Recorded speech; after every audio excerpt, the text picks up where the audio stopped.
हिंदुस्तान को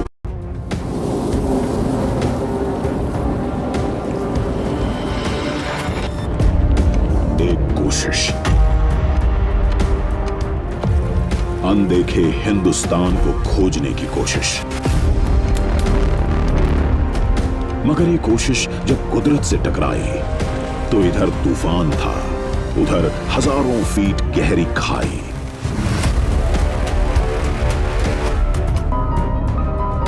आगे का रास्ता इतना मुश्किल हो चुका था कि पैर आगे बढ़ने से इनकार कर रहे थे।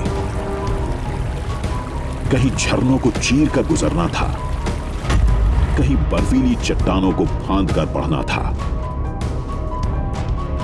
सांस उखड़ती जा रही थी और आंखों की रोशनी धुंधली। लेकिन तभी एक बहुत बड़ी अनहोनी हुई। हमारे रिपोर्टर श्रीनिवास का पैर लड़खड़ाया और बात जान पर बनाई। किस्मत मेहरबान थी, वरना हजारों फीट गहरी खाई के मुहाने पर कुछ भी हो सकता था।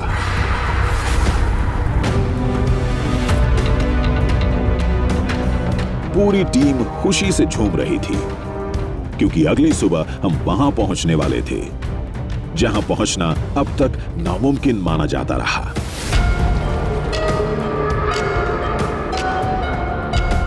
लेकिन यह खुशी बस कुछ देर की मेहमान थी। मौसम फिर बेईमानी कर रहा था। बर्फ और कोहरे ने हमें फिर घेरना शुरू कर दिया और हमें बीते 5 दिन की कहानियां फिर याद आने लगी। इस वक्त हम कहां हैं ये हमें मालूम नहीं। हमें सिर्फ इतना मालूम है कि आज से 5 दिन पहले हम अपने बेस कैंप रांसी गांव से चले थे और 2 दिन के बाद हम मध्य महेश्वर पहुंचे थे। उसके बाद जब हमने आगे की चढ़ाई शुरू की तो हमारा रास्ता बर्फीली तूफानों ने रोक लिया। खैर हमें अपनी मंजिल मिल चुकी थी।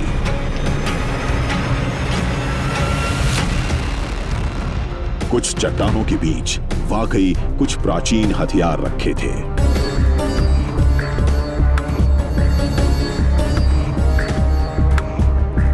शायद यहां आए कुछ साधु संतों ने, कुछ पर्वतारोहियों ने उन हथियारों की पूजा भी की होगी।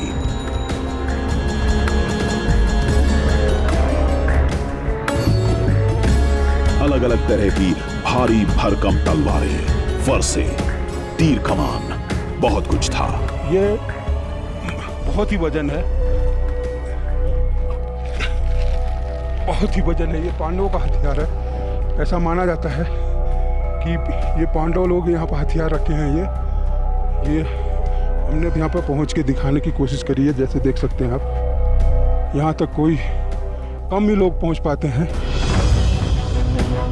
हमने इन हथियारों को जी भर कर देखा था और आप भी पूरी तसल्ली से देखिए। हम नहीं जानते थे कि ये हथियार किसके हैं, किस काल के हैं, लेकिन देखने में लगा कि ये अपने मौलिक रूप में नहीं थे। हथियारों पर लगी जंग बता रही थी कि ये सदियों से यहीं मौजूद हैं।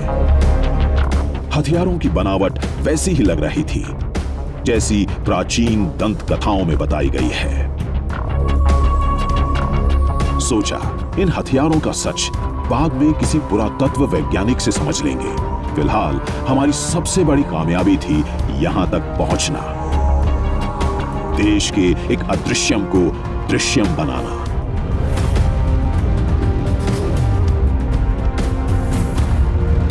ज्यादा देर तक यहां रुकना हमारे लिए संभव नहीं था, इसलिए हथियारों की पूरी वीडियोग्राफी के बाद हम नीचे लौट आए।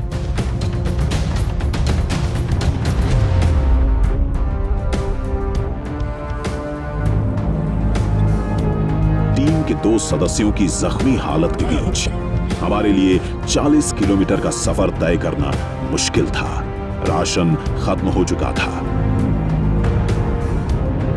और मेडिकल सहायता की सख्त जरूरत थी। पैदल लौटते तो वापस नहीं पहुंच पाते, बर्फीले तूफान में फंसकर रह जाते। इसलिए हमने भारतीय वायुसेना, एसडीआरएफ और आईटीबीपी से मदद मांगी।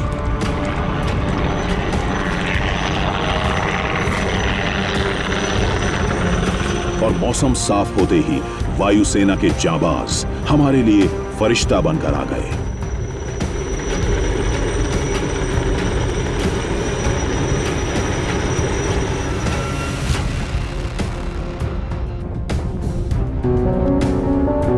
हम खुश थे कि सही सलामत वापस लौट आए, लेकिन उससे भी बड़ा सुकून था कि हम वहां तक पहुंचे जहां कोई नहीं पहुंचा और देश के सामने उस दृश्यम को, उस कहानी को लेकर आए जिनकी कुछ दिन पहले तक हमने भी कल्पना नहीं की थी। लेकिन कहानी अभी खत्म नहीं हुई थी। एक सवाल अब भी बाकी था कि नंदी कुंड में रखे उन हथियारों का सच क्या है। अपनी जिम्मेदारी निभाते हुए हमने नंदी कुंड और वहां मौजूद शस्त्रों की जानकारी भारतीय पुरातत्व विभाग को दी। जैसा कि आपने देखा कि कड़ी मशक्कत के बाद आखिरकार उस अदृश्यम को दृश्यम बनाने में हमें सफलता मिली, लेकिन अभी भी एक सवाल कायम है।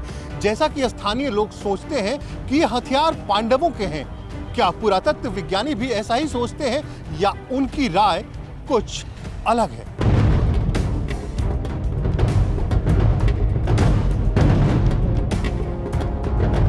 कहानी के वैज्ञानिक पक्ष का पता लगाने हम भारतीय पुरातत्व विभाग के पूर्व एडीजी डॉक्टर बीआर मणि के पास पहुंचे। उन्हें नंदी कुंड और अस्त्र शस्त्र की तस्वीरें दिखाएं और समझा कि हमने जो देखा वो क्या था। लेकिन जहाँ तक इन हथियारों की बात है, विशेष तौर से मैं चर्चा करना चाहूँगा जो कुछ थोड़ी तलवारें मैंने चित्र में देखी, उनको देख करके ऐसा लगता है कि ये 17वीं 18वीं शताब्दी के आसपास की तलवारें हैं। ये संभव है कि इनको कुछ योद्धाओं से संबंधित हो सकती हैं जो इतनी अधिक ऊंचाई पर बर्फ में हो सकता है किसी आपदा के कारण मारे गए हों और उसके बाद उनके हथियारों को एक स्थान पर एकत्रित किया गया हो।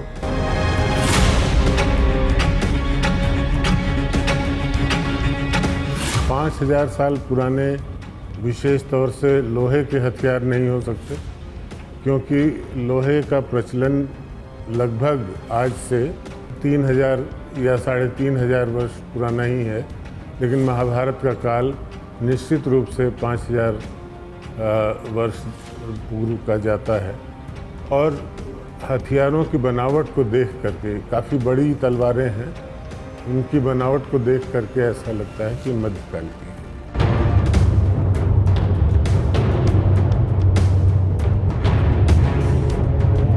अपनी तसल्ली के लिए हमने दिल्ली विश्वविद्यालय के प्रोफेसर डॉक्टर शशांक से भी बात की, जो भूगर्भ शास्त्र के जानकार हैं। मैं तो पहले आपके साहस को मानता हूं कि इतने ऊपर गए आप और जान को जोखिम में डालकर इस चीज को खोजा, तो वहां कोई तो गया था ना।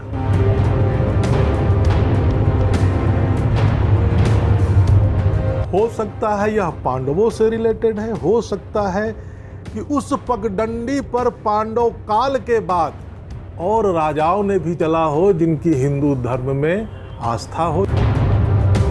आस्था पर कोई तर्क नहीं होता और वैज्ञानिक यही समझाने की कोशिश कर रहे थे।